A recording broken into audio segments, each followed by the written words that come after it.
Chapter 28. I really hate talking about my ex, I muttered to William. No, it's fine, he said. This is your story, your book. I stared at my hands in my lap. Most women can bitch about their exes for days and not tire from it. I dread of becoming one of them.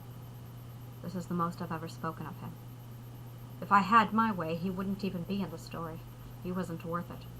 William shifted in his chair. But he's a part of you, he said. He's part of you. I felt sick about that, but William was right. Yes, he is, I said. I could go on about all the petty shit we fought about, but I won't.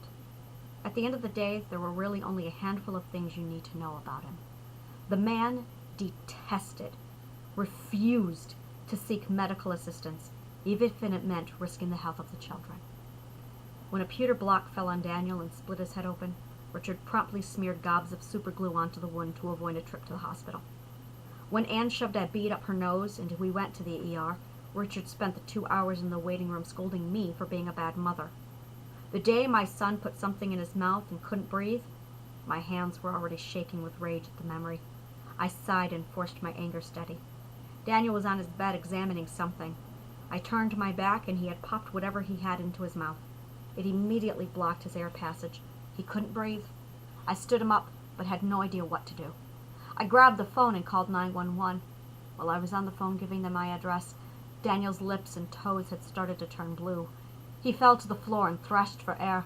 I hung up and watched my son, not sure at all what I could do.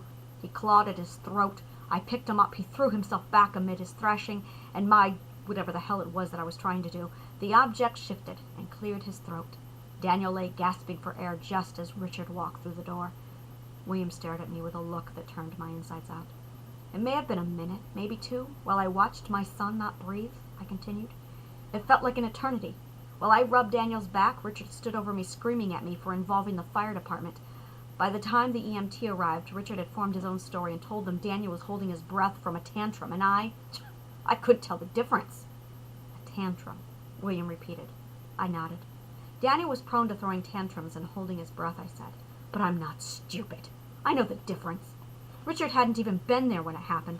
The boy was clawing at his throat, physically digging at it as if trying to will air through his trachea. My son couldn't breathe. Richard insisted I had been yelling at him again and had triggered one of his tantrums, then went on to scold me in front of the firemen for not knowing the difference. For the rest of the night I endured Richard's slander. Now and then, on his days off, Richard would take off to go hunt something. In those times, the house would settle back to a routine and I would clean the house. I wanted nothing more than to spend all my time at work, locked away where I could forget. What did you love about him? William asked.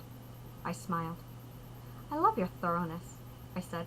Little makes me more happy than someone who can see both sides of the picture without being prompt. Richard was sweet when the world was right and all was well. Richard wasn't a bad man. He did treat me well. I cringed. No, that wasn't true. I have a girlfriend, Penelope, who witnessed my marriage on the inside. Nell has made it very clear that Richard verbally abused me, and didn't hesitate to publicly slander me. Richard didn't beat me up. He didn't rape me. Are those your standards? William asked, grinning. Yes, I guess they are, I said, smiling back. Richard verbally abused me, a lot, but I also verbally abused him. You're doing it, William said. Doing what? I asked, defending Richard. Must you always shoulder the blame of others? Yes, I answered. It would be wrong of me to say I had no blame in this. Perhaps, he said. But this is the story, after all. You are allowed to be the hero. I am not a hero, I said. There are no heroes in this story. Only survivors and victims and predators.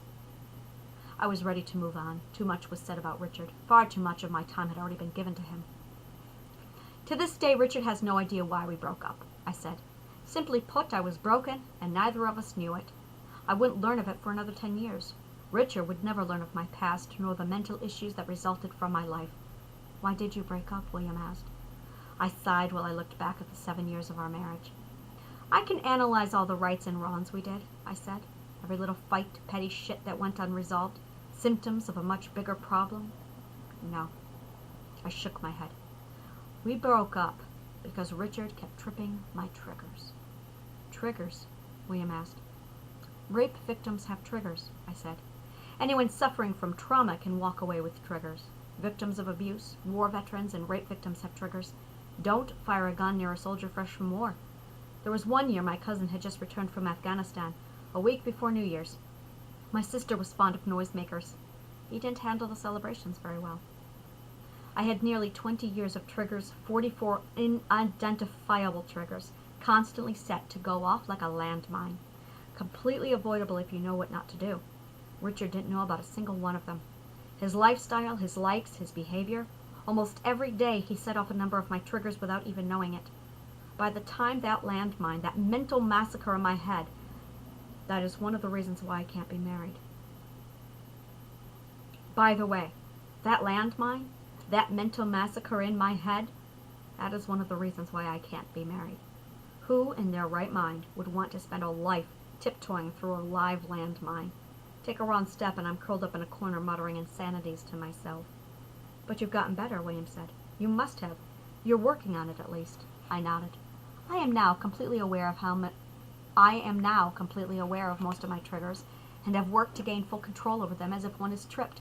I can disarm it before others even know there is a problem. So you can marry, William said. I sighed. I was hating this conversation. I can't guarantee a 100% success rate, I said. As I said, what male in their right mind would happily take this on? I'm not worth it. What kind of triggers? William asked. I was glad for the change of topic. Richard loved movies with sex in them, I said. Those movies vividly set me into rape mode every time. The conditioning that Scott programmed into my brain was still there. It still is. My body still becomes aroused, and I anticipate the rape to follow. But panic and fear switched to anger so fast back then that Richard only ever saw the rage. He never knew I was preparing for rape. A flashback, William said. Kind of. More like Pavlov's dog.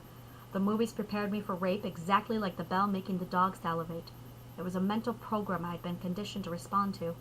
I anticipated the rape to follow just as the dog anticipated its meal.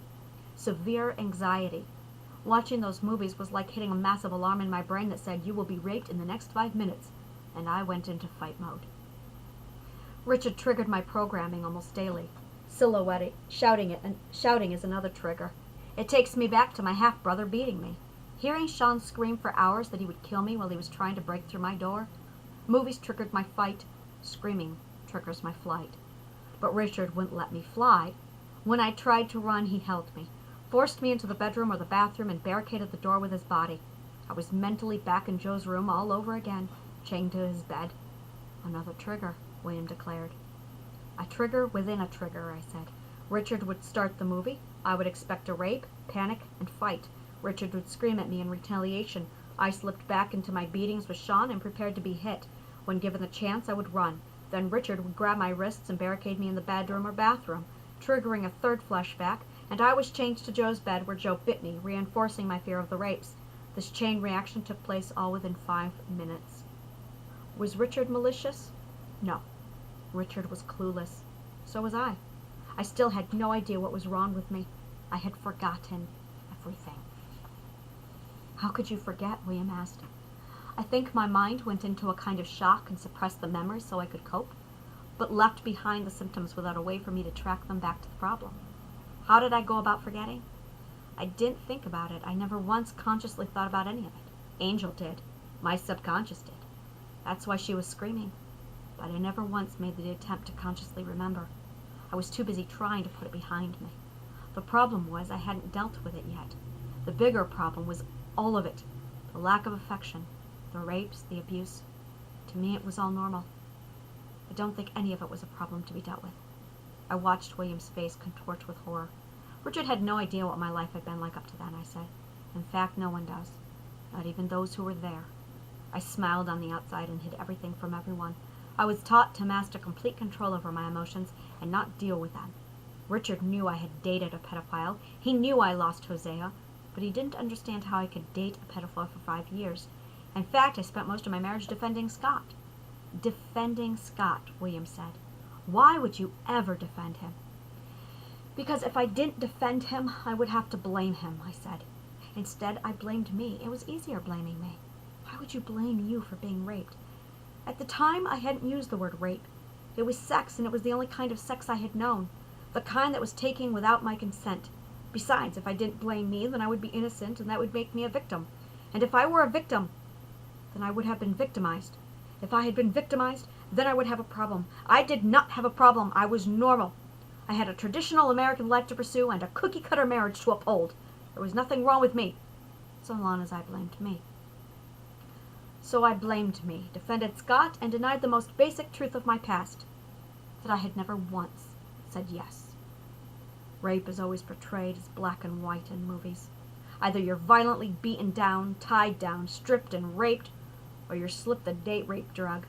You wake up naked and find yourself filled with cold semen.